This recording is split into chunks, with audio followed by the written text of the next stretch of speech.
एक बार की बात है, एक छोटे से गांव में रोहन नाम का एक लड़का रहता था। रोहन अपने आलस्य और महत्वाकांक्षा की कमी के लिए जाना जाता था।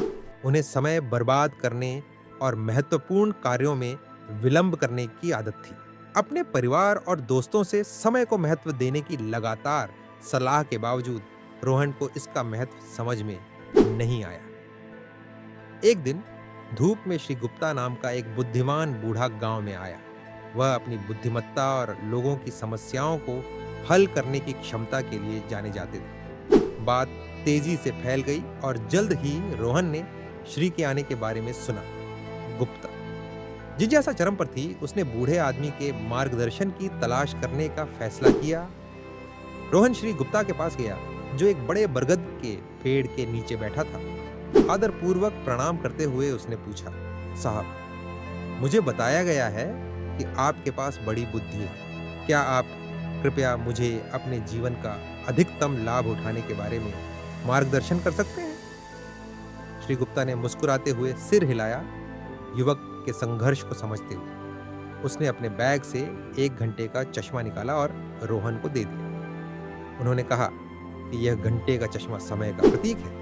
रेत का प्रत्येक दाना आपके जीवन के अनमोल क्षण का प्रतिनिधित्व करता है। रोहन ने अपने हाथों में घंटे का चश्मा रखा, इसके महत्व के वजन को महसूस किया। अब श्री गुप्ता ने जारी रखा, मैं चाहता हूं कि आप कल्पना करें कि इस घंटे के चश्मे के माध्यम से गिरने वाली रेत का प्रत्येक दाना एक बर्बाद अवसर है। हर बार जब आप विलंब करते हैं या समय बर्बाद करते हैं, तो एक अनाज हमेशा के लिए फिसल जाता है। रोहन ने अपने कार्यों की गंभीरता को महसूस करते हुए श्री गुप्ता को ध्यान से सुना। समय एक अनमोल उपहार है बेटा, यह किसी का इंतजार नहीं करता। हर सेकंड जो गुजरता है वह एक सेकंड है जिसे आप पुनः प्राप्त नहीं कर सकते। यदि आप इसे बर्बाद करते रहेंगे तो आप एक दिन पछतावे से भर जाएंगे। तात्कालिकता की भावना महसूस करते हुए रोहन ने पूछा, लेकिन मैं कैसे बदल सकता हूँ? मैं समय को कैसे महत्व दे सकता हूँ और इसका अधिकतम लाभ उठा सकता हूँ?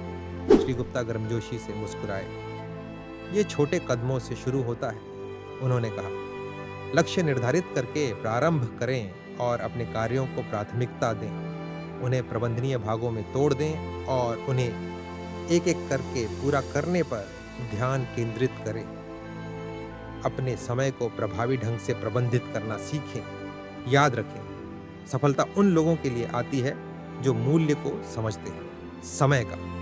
रोहन ने बूढ़े आदमी की सलाह को दिल से लिया और अपने तरीके बदलने का फैसला किया। उन्होंने अपनी दिनचर्या को व्यवस्थित करके विभिन्न गतिविधियों के लिए विशिष्ट समय सीमा निर्धारित करके शुरू किया। उन्होंने विकर्षणों को समाप्त किया और पूरी तरह से हाथ में काम पर ध्यान केंद्रित किया। धीरे धीरे रोहन ने अपने जीवन में एक सकारात्मक बदलाव देखा। दिन हफ्तों में और हफ्तों महीनों में बदल गए। रोहन के नए समर्पण और अनुशासन ने भुगतान किया। उन्होंने उन कार्यों को पूरा किया जिन्हें वह वर्षों से टाल रहे थे। उन्होंने अपने जुनून का पीछा किया और छिपी प्रतिभाओं की खोज की। ग्रामीणों ने रोहन में जो उल्लेखनीय परिवर्तन देखा, उसे देखकर आश्चर्यचकित हो गए। समय के साथ रोहन ने महसूस किया कि समय की असली शक्ति न केवल कार्यों को पूरा करने में है, बल्कि रिश्तों को पोषित करने में है। उन्होंने अपने परिवार और दोस्तों के साथ क्वालिटी टाइम बिताया, उनके द्वारा साझा किए गए पलों की सराहना की। वह समझ गया कि समय एक सीमित संसाधन था और प्रियजनों की कंपनी में बिताया गया हर दूसरा एक खजाना था। सालों बीतते गए और रोहन बूढ़ा हो गया। उनके गांव ने उन्हें उनकी उल्लेखनीय उपलब्धियों और समय के बुद्धिमान उपयोग के लिए सम्मानित किया।